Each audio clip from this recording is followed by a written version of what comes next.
चीज़ें हम आपको दिखाएंगे भी। और 27 तारीख को जो टाइम बम हमने तैयार कर रखा है, 27 तारीख को इसी मऊ में हम ब्लास्ट करेंगे। कभी वो कहते हैं कि योगी जी, देखा जाए तो योगी जी और मोदी जी के खिलाफ हमेशा बोलते रहते हैं। अभी 2 दिन पहले ओम प्रकाश राजभर जी ने कहा है कि यूपी में सबसे ईमानदार कोई है तो वो हैं योगी जी। ये क्या है फिर? देखिए, जैसे भगवान को कोई नहीं समझ सकता है, वैसे माननीय ओम प्रकाश राजभर जी को कोई नहीं समझ सकता है। क्योंकि ओम प्रकाश राजभर एक विचारधारा है, ओम प्रकाश राजभर एक सोच है। नेताजी हमेशा स्पष्ट और साफ बोलते हैं और नेताजी सिद्धांतवादी हैं।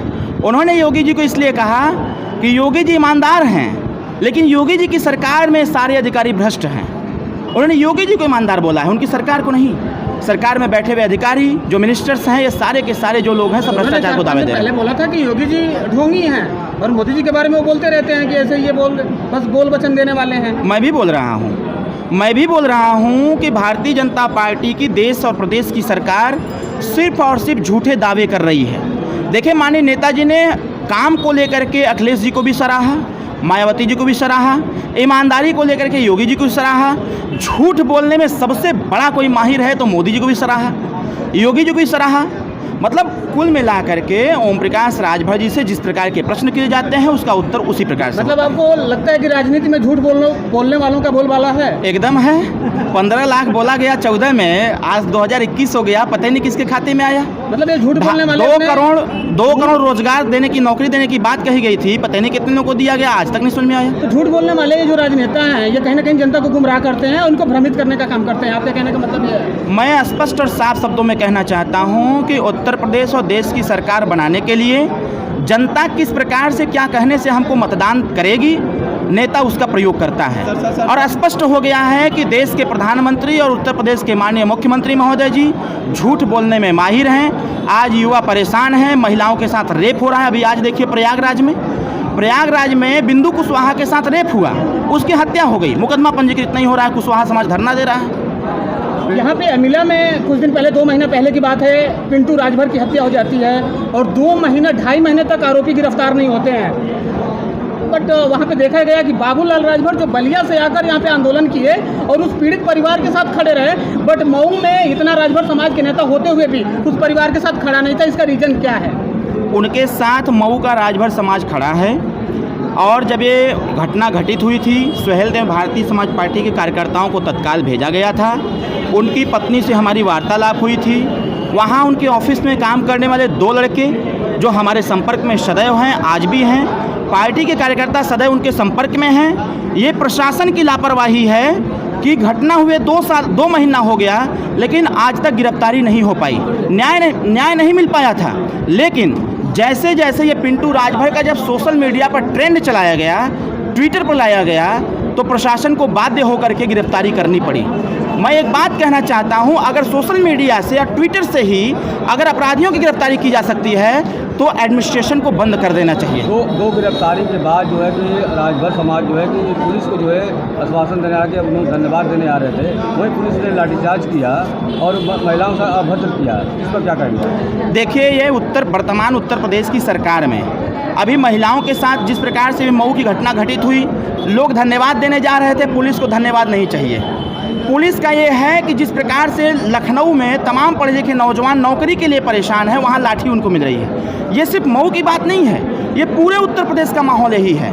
इसीलिए हम लोग आज परेशान हैं। परेशान होकर के जो संगठन की समीक्षा में आए हुए हैं, 27 तारीख को योगी जी कैसे जाके गोरखपुर में घंटा बजाएंगे, इसका प्रबंध हम 27 तारीख को करेंगे। योगी जी अपराधी हैं और तमाम धाराएं लगी हुई हैं। आज वो धाराएं खुल जाए तो जेल चले जाए, फिर भी आपकी पार्टी कहती है वो ईमानदार है, क्या कहेंगे? काम के मामले में ईमानदार। मैं कहता हूँ योगी महाराज जी गुंडा हैं, माफिया हैं, गुंडों की सरकार है। मैं कह रहा हूँ गुंडों की सरकार है। जिसके ऊपर खुद ही संगीन धाराएं लगा हो वो ईमानदार, वो अपना करेक्टर सर्टिफिकेट दिखा रहा हो कि नहीं हम कुछ नहीं है। भाई लोकतंत्र है, जनता ने उनको दे दिया।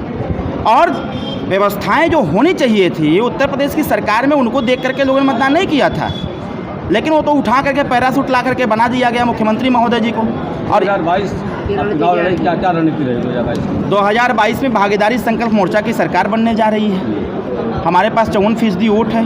हमारे नेता, हमारे कार्यकर्ता गांव गांव गली गली भ्रमण कर रहे हैं, अति पिछड़े वंचित समाज को इकट्ठा करने का प्रयास कर रहे हैं। 2022 का जो इतिहास है सरकार बनाने का वो 27 अक्टूबर को इसी मऊ में लिख दिया जाएगा और 27 अक्टूबर को तय हो जाएगा। जिस प्रकार से मैं याद दिलाना चाहूँगा, 9 जुलाई 2016 को बगल के रेलवे मैदान में तय किया गया था। भारतीय जनता पार्टी के अध्यक्ष अमित शाह जी आए थे और उसी दिन घोषणा हो गया था कि अब यूपी में भाजपा की सरकार बनेगी। उसी प्रकार से 27 अक्टूबर 2021 को मऊ के हल्दरपुर में ये तय कर दिया जाएगा कि 2022 की सरकार किसकी बनेगी। 2022 की सरकार भागीदारी संकल्प मोर्चा की बीजेपी वाले कहते हैं कि हमारे साथ थे तो 4 जीत भी गए, इस बार तो इनकी लुटिया डूब जाएगी। तभी तो समझ में आ गया। अभी एबीपी न्यूज़ ने एक सर्वे दिखाया कि 188 सीट से ऊपर नहीं जा रहे हैं। 325 सीट भाजपा जीती थी। आज भारतीय जनता पार्टी डेटॉल साबुन से हाथ धो करके ओम प्रकाश राजभर जी के पीछे पड़ा हुआ है कि गठबंधन हमसे कर लीजिए। ये कहने वाले लोग अपने गिरेबान में झांक करके देखें कि आज जब ओम प्रकाश राजभर साथ नहीं है तो सर्वे रिपोर्ट 188 का आ गया, आज जब साथ था तो 325 का सर्वे था। ये भारतीय जनता पार्टी क्या कहेंगे, ये अपने गिरेबान में झांक करके देखें, समझ में आ जाएगा औकात 2022 में। 2022 में किसकी लड़ाई आपके साथ होगी? किसी की नहीं है। कोई आप अकेले? अरे हम अकेले प्रचंड हैं। कुछ दिन पहले स्टिंग ऑपरेशन हुआ था, उसमें क्या कहना चाहते हैं? कुछ नहीं, हम तो कह रहे हैं लगातार करवाओ भैया स्टिंग ऑपरेशन। अगर है हैसियत, अगर औकात हैसियत है तो भारतीय जनता पार्टी के बड़े मंत्रियों की स्टिंग ऑपरेशन करके दिखा दीजिए, दूध का दूध पानी का पानी हो जाएगा।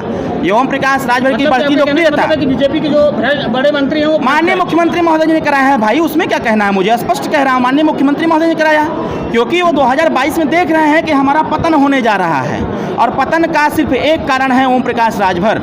तो कैसे इनको हम लोग बेइज्जत करेंगे, जिनकी लोकप्रियता बढ़ती जा रही है, इनकी लोकप्रियता कैसे हम तार तार करेंगे। तो भारतीय जनता पार्टी में तो कह रहा हूँ लगाओ, हमारा तीनों फ़ोन सर्विलांस पे लगा हुआ है, मेरे 3 नंबर है, तीनों सर्विलांस पे लगा हुआ है और रोज़ बतियाता हूँ। जहाँ हमारा बात हो रोज़ बतियाता हूँ, कहता भी हूँ कि जितना सुनना चाहते हो सुनो, हमारा कारवां रुकेगा नहीं।